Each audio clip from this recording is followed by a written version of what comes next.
Hi, welcome to the Science of Psychotherapy podcast. I'm Richard Hill, and I bring you In Conversations With.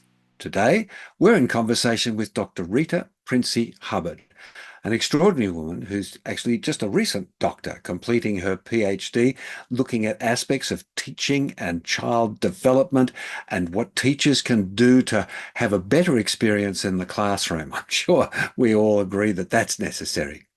Now, she's been a psychologist and has worked with children, adolescents, and families and couples and individuals for over 20 years. She's director of the Institute for Neuroscience and Education. She provides brain-based education training to clinicians, educators, parents, providing seminars and workshops following a science of learning and compassion-focused approach. Rita's PhD research with the University of Queensland Schools of Education and Psychology, examined the student-teacher relationship, exploring behavioural and neuroscience variables that impact upon student and teacher well-being. Now, Rita's a senior lecturer and placement coordinator for the Master of Psychology with the University of Adelaide. She's an ambassador with the APS College of Clinical Psychologists and also a Psychology Board of Australia approved supervisor. She is quite an extraordinary woman. And the work she has been doing over many years, you'll find in articles and other podcasts with the Science of Psychotherapy. And this is her brand new work. And I can't wait to talk to her. And remember, find us on your podcast channels. Find us on the Science of Psychotherapy YouTube channel. And remember, you can always, if you're a member of the Science of Psychotherapy Academy, then you're able to access this podcast, you're able to look at it and get a certificate of completion, along with hundreds of hours of other additional videos and reading courses. So here we are, the Science of Psychotherapy podcast, in conversation with Rita Princi-Hubbard.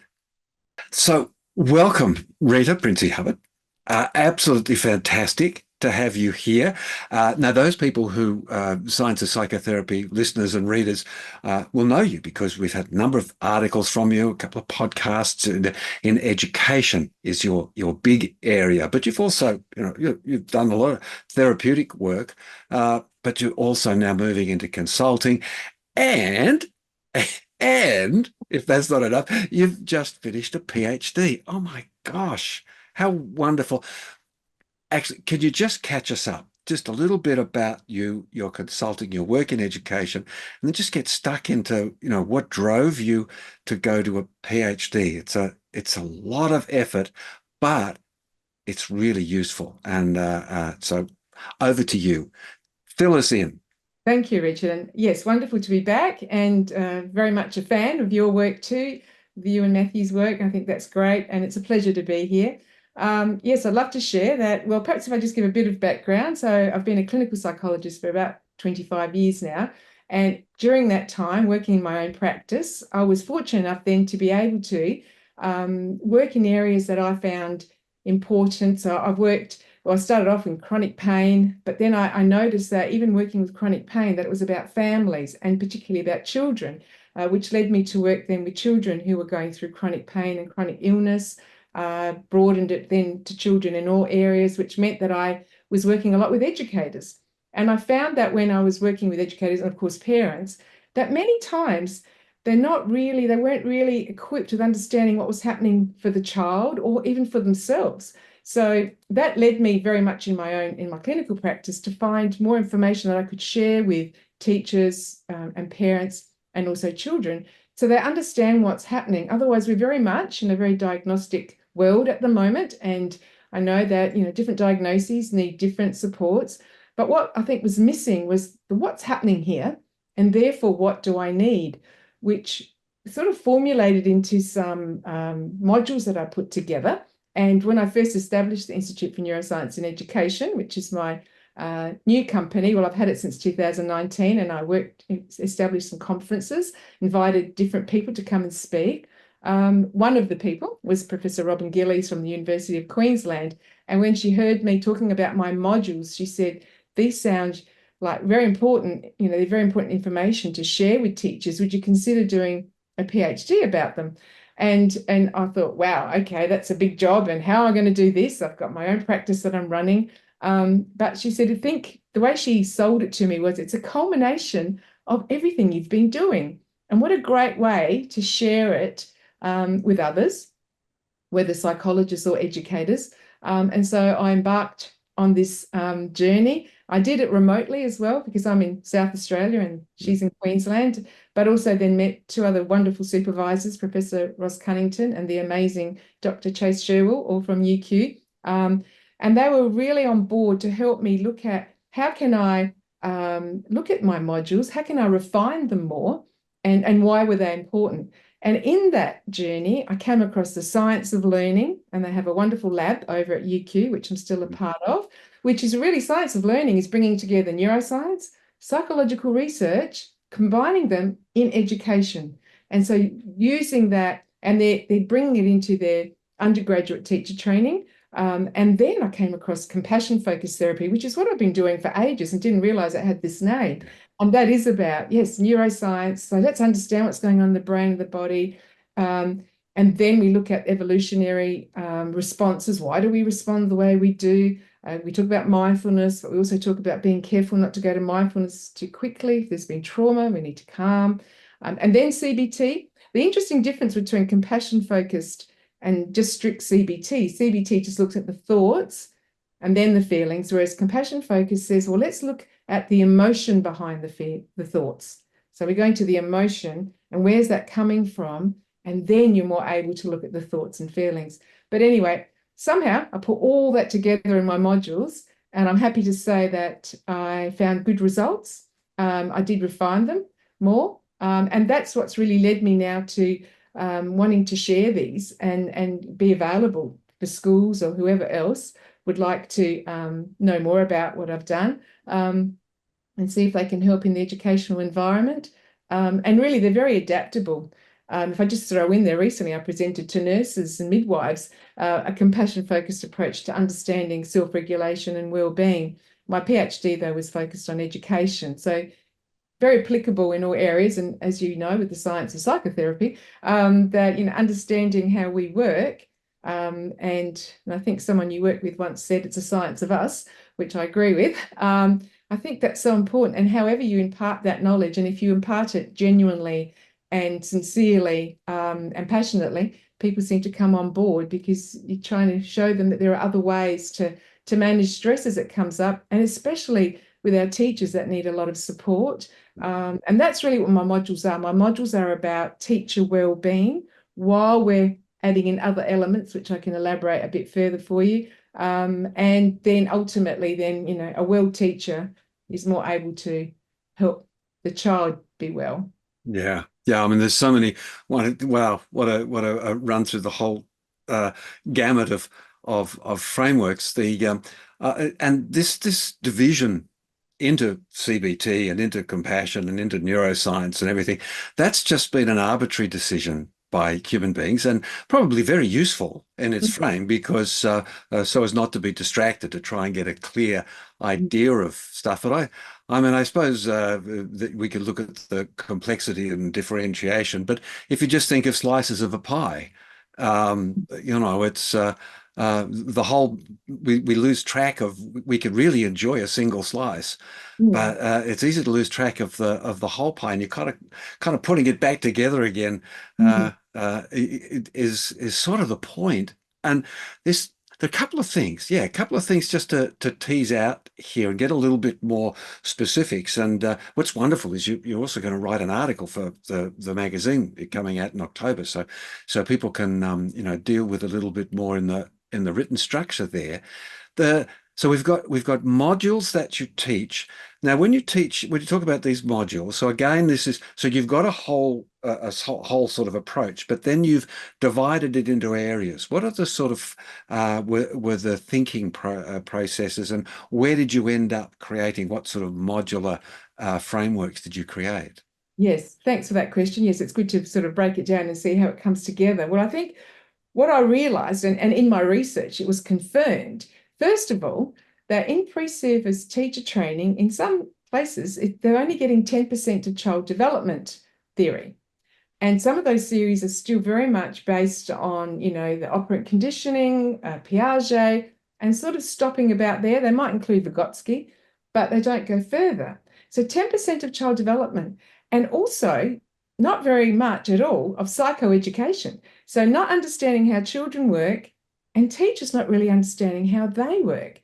So to me, that was like glaringly obvious and I could see that when I would work with teachers one-on-one, or when I was coming to schools and talking to them about what was happening with students. So I thought, well, critically in my modules, I needed to include more child development, but come from a science of learning approach where you're talking about the whole child. You're talking about neurologically, you're talking about emotionally, you're talking about biologically, in every aspect that a child grows. Because I think this is one of my articles I wrote for you, was that children are the most misunderstood beings on the planet. I actually started my PhD off that way. And that children rely on skilled and knowledgeable adults to help them integrate on this planet, to survive on this planet. And yet the people we entrust their care to, we are not providing them with the tools of the trade to do their job properly. So my modules do have child development in there.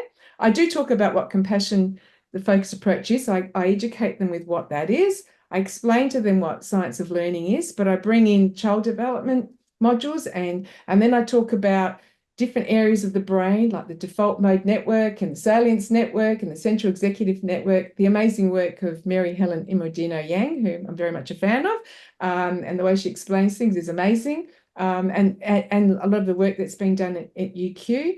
And then I bring in the compassion stuff as well. So compassion-focused theories like with Paul Gilbert and James Kirby and Stan Steindl, all of these people that are doing great work in the compassion area. So while I've got the child development in there, I've got psychoeducation, and then I start to talk about what does it look like when we're having an anxiety response. I'm trying to get away from it just being diagnostic, but explaining, okay, let's get away from what's wrong and let's go to what's happening, and therefore, what do I need? And then what does someone else need? Really coming into self-compassion and the 3 levels of self-compassion, for ourselves, identifying it, then thinking, what do I need? But this is a critical part, then giving ourselves permission to meet that need. Many times, people can feel like they don't deserve it, or they're too busy, or they should be looking after someone else. And in the teaching profession, well, that's right. It's all about somebody else and not about the teacher. So I talk about that. I do have a whole module just about trauma, and understanding what that looks like. Attachment is in there as well, and that's a big component of compassion-focused therapy too. And then very much about well-being. So I sort of separate them, start from the beginning, and then work up. And then the last module is all about the practical strategies, where I really engage with teachers. I'll try and engage with them all the way through. I'll go back to what you mentioned before. I know we've got the pie with all the slices. Completely agree with you, Richard. So that's why I think the most important part is validation. If we don't feel validated, and when I'm working with teachers, even though I have my 8 modules, I try not to be prescriptive or, whatever's coming up, I work with the teachers at that point. So even though I may be talking about one part, but they bring another question in, I'm not saying, oh, sorry, we can't do that till module 7. We bring it in and weave it in and get them to, share stories. Let me know what's going on in the classroom. If they've got really disrupted students and it's really affecting them, let's talk about that. Let them be heard. And then I think you're more able to share what might be helpful to change that. And it's not just a strategy of, okay, at that moment, then just try this. It's more about, let's understand the whole story, what's happening for you, what's happening for the students, and how to engage and connect. It's all about the relationship, the interactions, and having that. And this is what compassion talks about, having a knowing awareness, what's happening, and then knowing intentionality. That's why I'm going to do this thing to help, but starting with the self. So yes, there are 8 modules. They are separated with different, starting with child development, but also very much psychoeducation and making them fun. I've got lots of videos in there that just stop and help us, stop, self-reflect.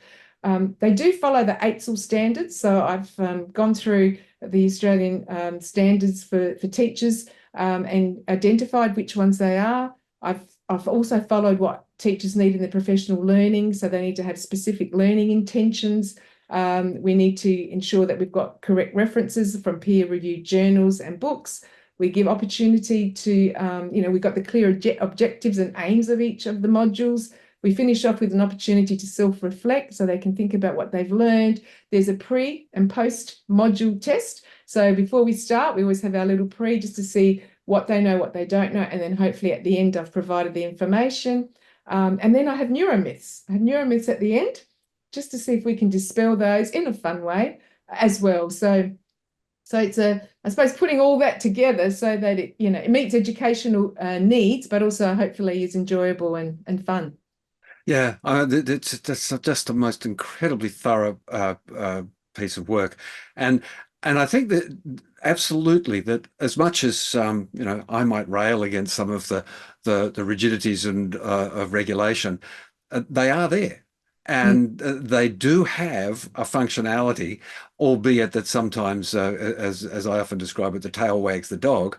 But there's a lot in what you're saying. I can see we're trying to return that because as you were talking, I was thinking about some of the teachers I had, and I'm thinking more back in my primary school teaching years, certainly some of my high school teaching, but I was going back to there, and I could really say with some simple clarity, there was almost a line of which there were those on those side and those on the others.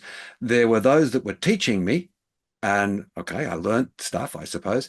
But then there were definitely those teachers who were teaching me. Mm.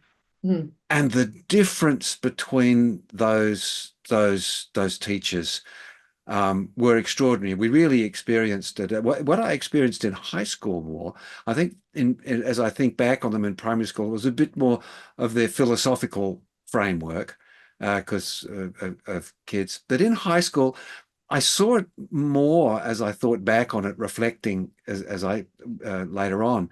It was more about fatigue. It was more about survival mechanisms. Like, okay, you sit there. I don't care who you are. Absorb this information or not. I no longer care. I've ceased to be able to care. So this compassionate aspect. This is where I'm coming back to. This is challenging for teachers who are sitting there with a class of 30 people who 10 of them might be really easy to get to, 10 of them okay to get to, but 10 of them really hard. Can we just drill into look a little bit more just at that compassion and how the response has been from teachers and the positive and the negative, I suppose. Give us an insight. Absolutely. Well, definitely we know that I suppose in different educational situations and settings, students with different needs, and that can make it very difficult. And that's why when I mentioned about the modules, without having child development knowledge and current child development knowledge, bringing in understanding everything that's happening for the young person, but also then for the teacher to understand what's happening for themselves. Even when I talk about child development, many of the teachers stop and reflect on what happened for them. The way that we attach to our parents will very much influence the way we attach with our own children. But the research is also showing the way a teacher attaches to his or her parent will affect the way they attach to their students. So all of this was in my modules, and I found that the teachers would then say to me that they notice now, they're more aware of that if they were having, and these are words coming from my research, if I was having a crap day, I noticed that the whole mood of the class was disrupted. Or if I came to work thinking, all right, I'll just, take a few breaths before I enter the classroom and then I'll be okay. That didn't work. It started the night before. It started the day before. It's a way of living. It's being mindful of what does the teacher need? What does the teacher need personally? What does the teacher need? What support does the teacher need from leadership, from their colleagues, from parents, from the community? And in my PhD, I talk about that we as practitioners, we as a society, government, in all aspects, we owe it to our teachers to provide them with that support, but also the tools of the trade. It needs to be embedded into their pre-service teacher training, and it needs to be available to them in professional learning. Otherwise, they're sending them in blind. Teachers have the highest, some of the highest stress rates, but also highest attrition rates. Yeah. And we're talking about burnout and compassion fatigue. Not so much compassion fatigue that they're not compassionate anymore. they just don't seem to have anything left to give. There's the compassion there, but and they're not looking after themselves. So the whole focus of compassion in my modules was to say, just to stop and self-reflect. Am I sleeping? You know, all of those basics. Am I eating? Am I having time with loved ones? Am I getting some fresh air? How do I talk to myself? How do I support myself? You know, do I believe that I need to meet my own needs, and asking for help so many times. And that's what came through because I interviewed teachers, different schools, and we had, teachers that participated in my training and teachers that didn't. One of the things that came through, well, a few things came through, and I've just written them down so I can share them with you. One, I noticed that, and the way I collected data, perhaps I'll start there. I had, we started with teachers completing self-report questionnaires and students, and we had parents also filling those out. They also, I came into the classroom with cameras. Teachers wore heart rate monitors, their first beat bodyguard 2 monitors, so we could look at their heart rate variability, which is measure of parasympathetic nervous activity. So I filmed them during lessons. Teachers wore monitors and 5 students wore monitors. And then after that, I would interview them. So I got data from interviews, from the self-report measures, and from these neurophysiological measures. And what I found was that teacher language, verbal and non-verbal, changed after participating in the modules. They were more self-aware. They're more aware of what they needed, but they also took more responsibility for supporting students. Prior to that, they helped students take responsibility. Now, you need to go and solve that social problem, or you need to go away and calm down. I mean, loving, gorgeous teachers, but they hadn't been aware of this. And through the modules, they realized, actually, it starts with me. And when one teacher so eloquently put it, it starts with the teacher. The more the teacher, they said that's the key to your training. And that we haven't heard that before. So they thanked me. They said, we really appreciate, and that you're filling in the gaps for us that we didn't have. In the self-report measures, after they participated in the actual training, they talked about having they actually recorded a closer relationship with their students. They had more awareness of what's going on for their students, and even understanding trauma better. So that if a student comes in and doesn't want to learn, or is ripping up their, work, or whatever's going on, what happened the night before? Or if a student can't read, they're putting their head on the desk, what was going on the night before in their house, and it may not have been conducive to a good night's sleep and to learning. So they were saying they were coming into the classroom more prepared, and it helped them have a closer relationship, but also they viewed the perception of what dysregulated behavior was changed. They weren't just saying that this child needs behavior modification. It was more about, oh, this is what's happening. And then the neuroscience measures, well, they were really interesting because that helped me see what was going on. So heart rate variability, as you may know, is the beats between heartbeats. So what's going on in between. So the longer the heart rate variability, the calmer the teacher, more parasympathetic nervous activity, more fuel in the vagal tank, to quote Porges. And with that, then even if there were non-regulatory interactions, so I looked at regulatory, non-regulatory. So regulatory was supporting the student, having a chat with the student, validating the student, and non-regulatory may have been, unfortunately, maybe interrupting the student or pointing out where they've done wrong, or maybe the student was having a bad moment. We found that when the teachers were more self-compassionate, when they filled their tank, no matter what happened in the classroom, they seem to stay more along their baseline of sort of where they usually are when they're feeling calmer, and they recovered more quickly. And that's the other part of compassion. Compassion-focused theories talk about, we're in our rest state, our baseline. Then we react because something might happen, and we all react. We're not Teflon coated, we'll do that.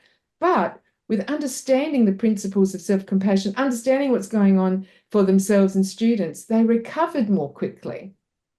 And that's really the most important part. Otherwise, that can activate, the teacher's past trauma, the teacher's, negative thinking, self-critical thinking. And then obviously that then affects what's going on in the classroom, or they can slip into the student's negativity more easily. And so this is where it gets disrupted. But yes, I used all of those measures to look at it, and found that the teachers that did participate in the training, now did have benefits after. But what I stressed in my PhDs, I'm not saying this is the cure, be all and end all. I found the cure, don't look any further. All I'm saying is if my little study with having this information in there that I have found has been missing when I've been working with teachers has had this effect with a small sample, maybe, if we looked at it and grew this more, and I'm pleased to say that UQ, they are growing this more with some other studies they're doing. But if I'm able to, get those results with a smaller group, sharing it with more, I think it suggests that we need to be giving them this information and we need to be listening to them, but looking after them and giving them information that they can then use for themselves. And then they're going to be more able to use it with their students. And now the strategies make sense rather than jumping straight into, what's the strategy? Because the strategy needs to be built on a foundation. And if you've got the foundation, then yes, you're more able to say, this is why you need to take time in the morning. Give your students a chance to settle in for the day rather than going straight into work. Make sure they move a lot during the day. Give them a chance to tell you how they feel. If they're feeling stressed, ask them, well, what do you need to do? Self-reflect. When I'm stressed, I like to stamp my feet. What do you like to do?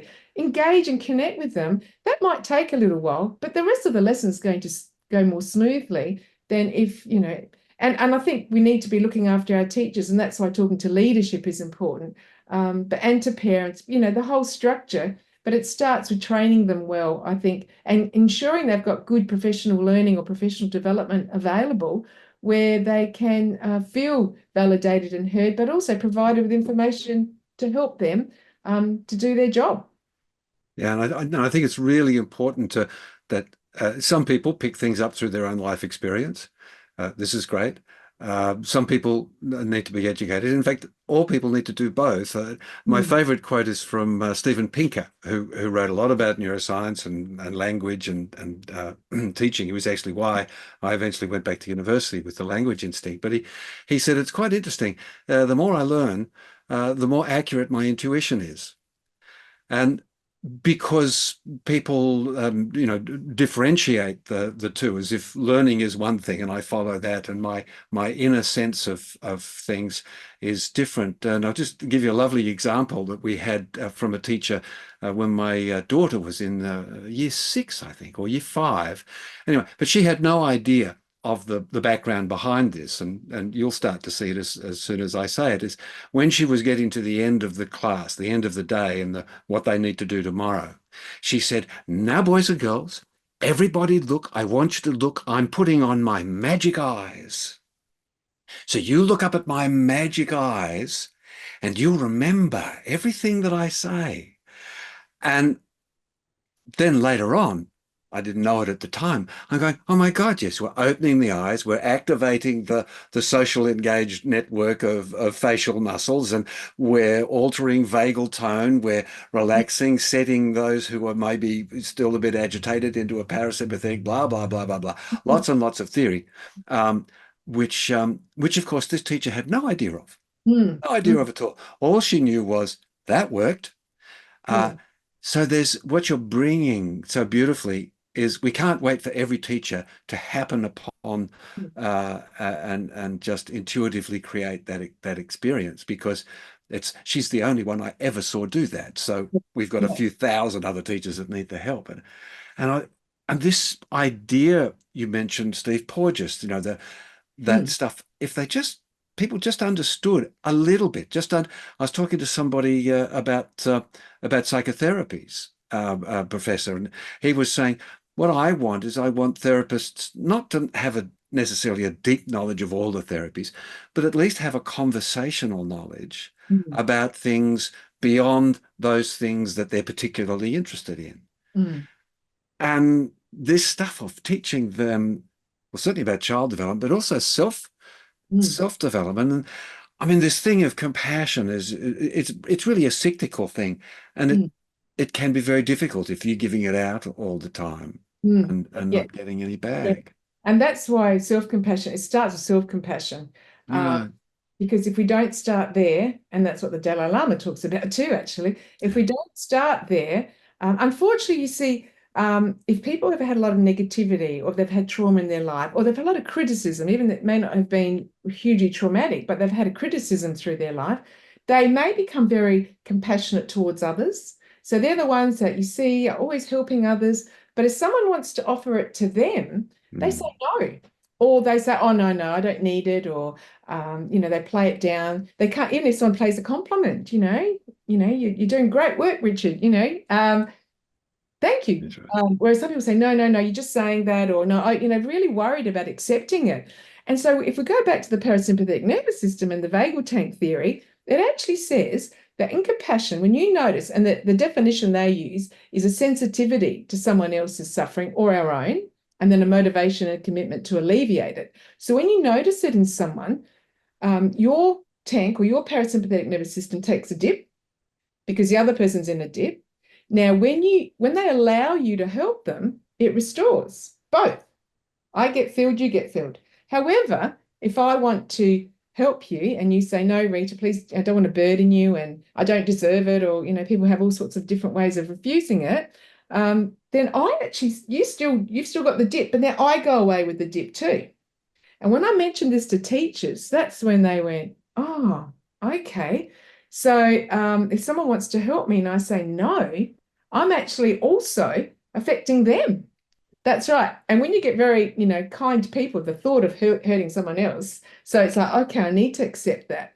But also with self. So if we notice we're really tired or stressed and we have to go to bed early, but we think, no, but I need to put washing on, or I need to look after my family, or I promised a friend they'd go over and, help them during a difficult time, that denying self and not meeting that need, never fulfilling it, never giving it back, is where we get stuck. And it's even connected to illness. We need to be mindful. There's some great research being done in Portugal, actually, by Dr. Marcela Matos, who's done lots of work in compassion with shame and compassion. I think her PhD supervisor was Paul Gilbert, and she's definitely published a lot with him. But yes, she talked very much about if you don't accept it, then you can affect illness. And she's doing some research now, even looking at the genetic level, so that's coming, and I'm really interested to hear more about that too. So those three levels of compassion, yes, receive self-compassion, but giving it and also receiving it.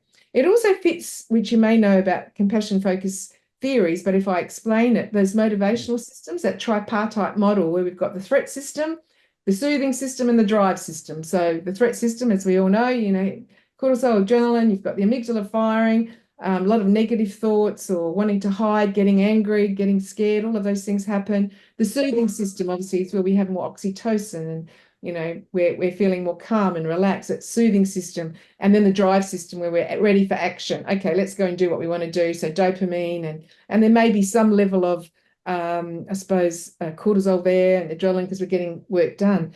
Stressed people and sometimes low compassion people for themselves seem to go from threat to drive, drive to threat. They bypass the soothing. So they don't stop.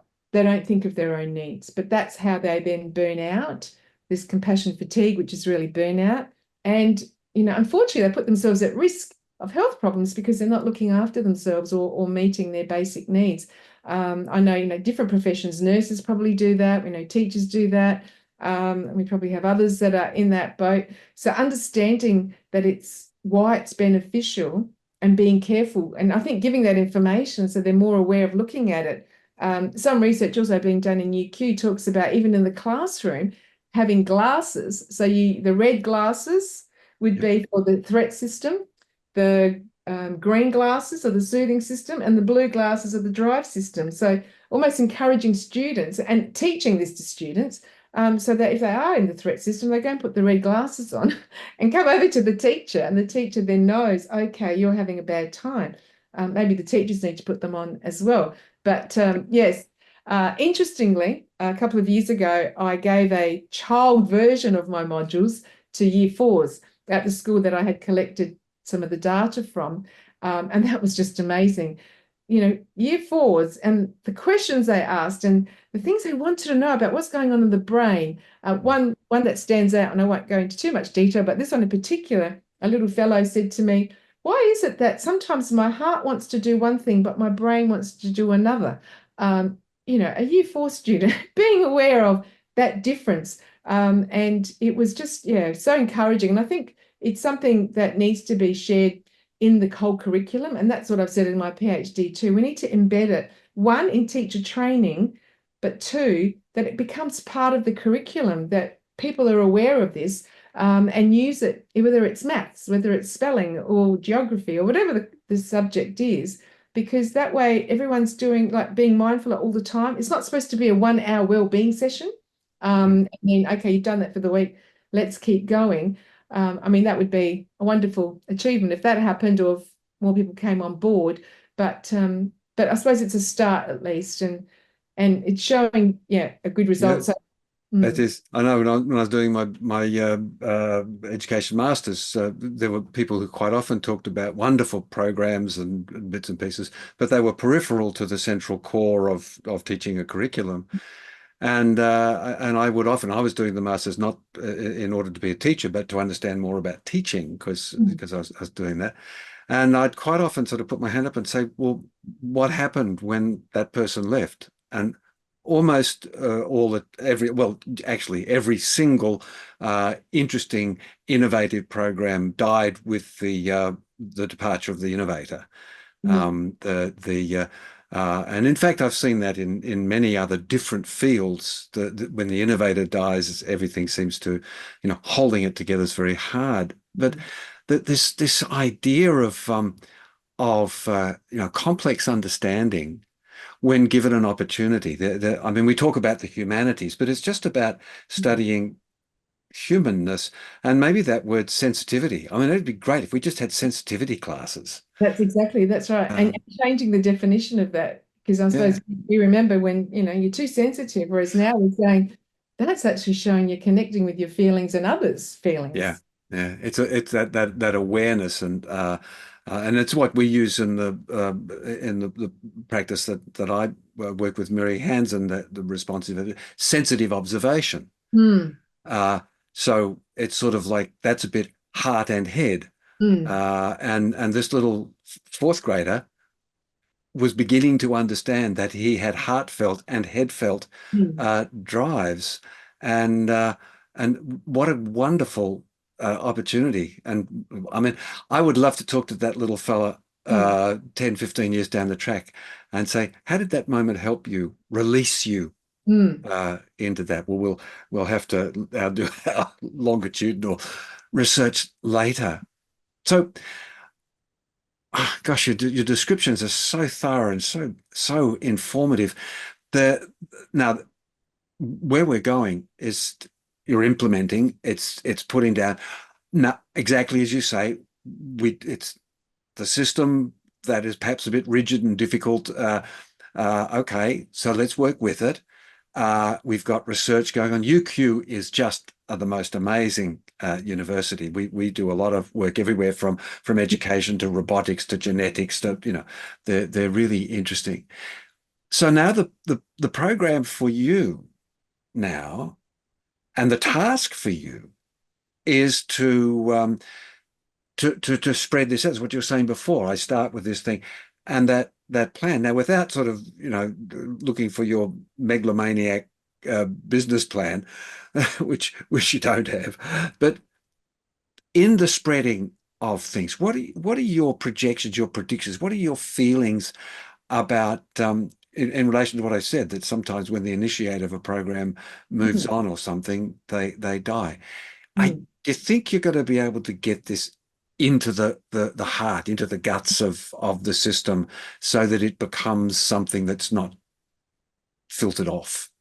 Well, I think first of all, just starting with, as you mentioned, UQ, and I definitely agree with you. I think they're an amazing university. They have their Science of Learning lab there, and it's Yeah. run by people like Dr. Stephanie McMahon and Professor Anne-Marie Carroll. They've got some amazing researchers there, and they're very much, they've got a partnership in schools program that they're working with, definitely on the eastern states. So they're starting that already. I'm sort of coming from a more private perspective as well, and I do have schools interested, and I've started to happy to go around Australia, just presented in Melbourne recently. So I think I'm coming with the wave of this new paradigm. of educational research. So I'm not alone in this. Very much guided and mentored by the amazing researchers there, and they're combining with psychology, with the compassion focused side, with, like, says Professor James Kirby and all his team. So they've already got this way of going, and I've just put it together. I think I'm maybe the first sort of researcher that's put the two together, but they're very much working on that too now. So it's an ongoing. Yeah, so yours becomes a very practical, something applicable, which Yes, is great. As in all research, I mean, this is we yes. always talk about these four stages. The information, then figuring out how it works, getting that breakthrough, and that breakthrough to me sounds. I mean, certainly the understandings, but I would imagine seeing the modular framework of it. That this is something we can teach in sections, each one adding to the other, and Absolutely. then away we go. And Yes. now we've just got to get the authorities who are so sadly are kind of afraid of anything. Mm. Uh, we have an unfortunate socio-political rigidity to change and growth.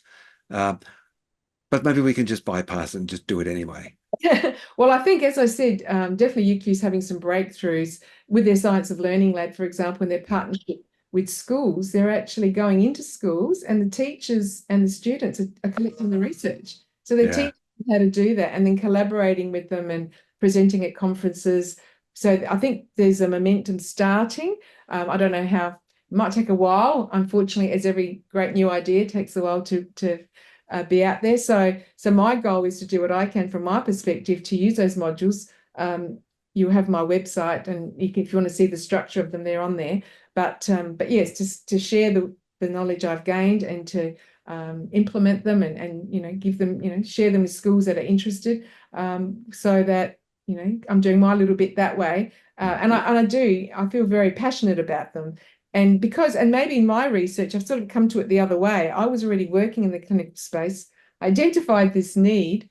I was doing it anyway, and then the research came at the end. And luckily, and fortunately, it proved that, what I was sort of trying to do had merit. And so that's why I feel strongly about it, and would love to keep sharing that. And obviously, I'll keep refining as I go, because research keeps happening, and that's why I started in the first place. That some programs are still stuck. They're still stuck with whatever research they were learning ages ago, without building on it. And that's something that I want to ensure that I'm doing. So keeping up with the latest research, and putting that into my modules, keep growing them, and keeping them up to date is really important.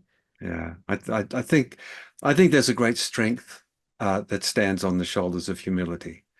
I think there's a great bravado that stands on the shoulders of some determinations. But you're so beautifully humble about that. So always ready. You can hear. It's not saying this is as you say, this is the answer. No, you're saying this has got so much to it. I'm going to keep looking at it. I'm going to keep, and I know as a culture we tend to be looking for the answer, because there seems to be that if we don't get it by tomorrow, or perhaps later on this afternoon, it'll be too late. Mm, Uh, and education is such a longevity. It's a longevity thing. Certainly the school years of 12 to mm. 18 years. But to Ken Robertson was so Yes. interesting. We sadly lost him, partly because of his brilliance and partly because of his incredibly dry humor. Uh, but saying, we educate children by date of manufacture, and we educated our children by normalized principles.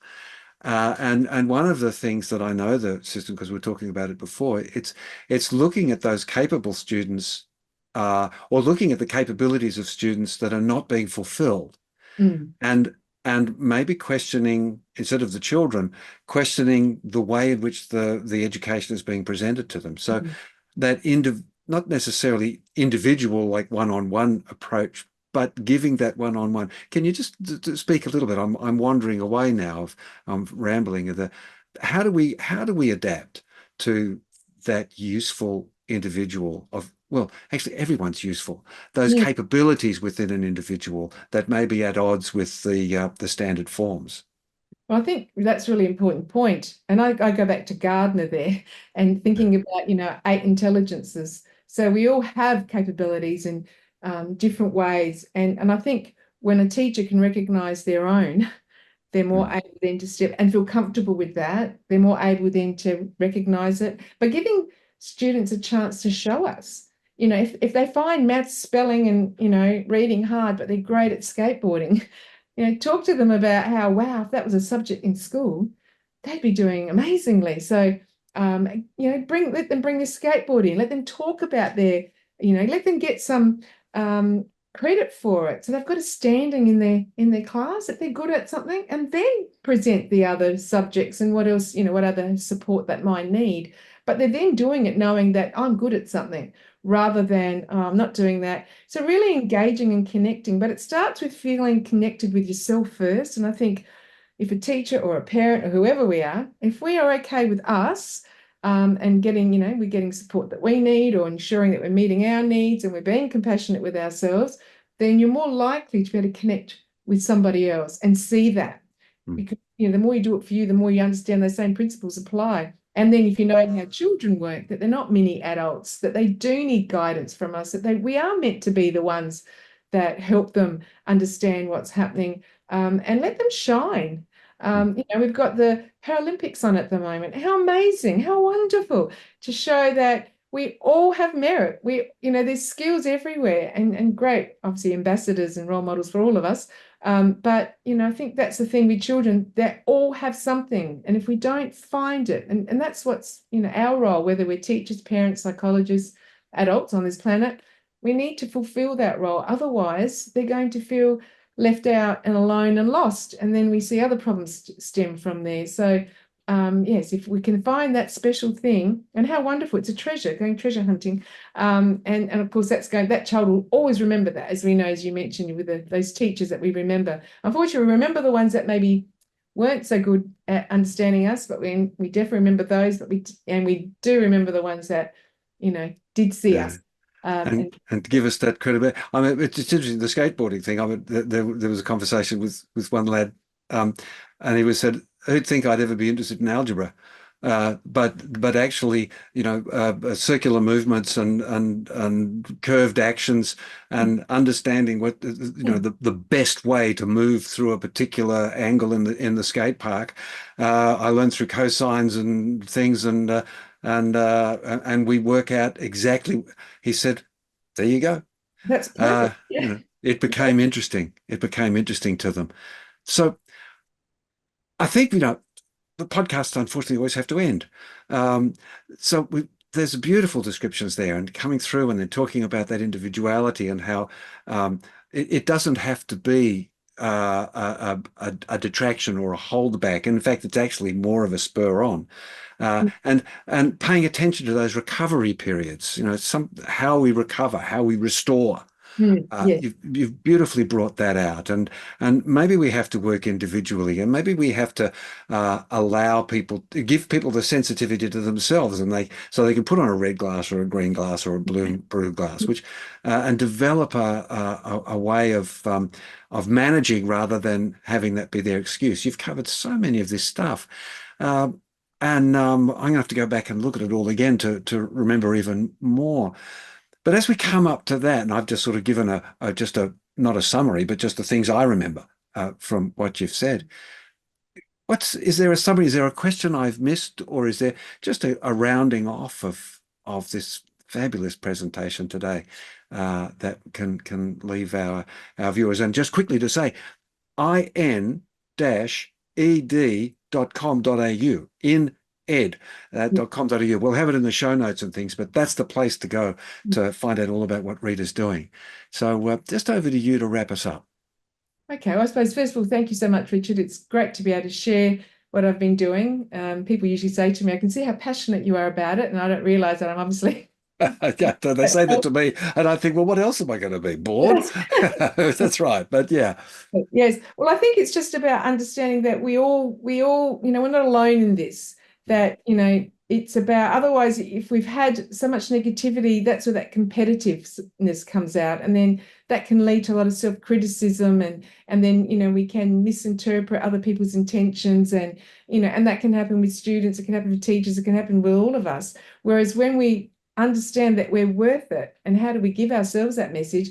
As parents, we're great role models to our children when we give self-compassion to ourselves and look after us. And same with teachers. And we need to, empower them with that, give them the tools of the trade, let them know how important they are. Let's validate how important they are and recognize what they're doing. They're, bringing up the next generation, and so, if children are our most precious assets, then what does that make teachers?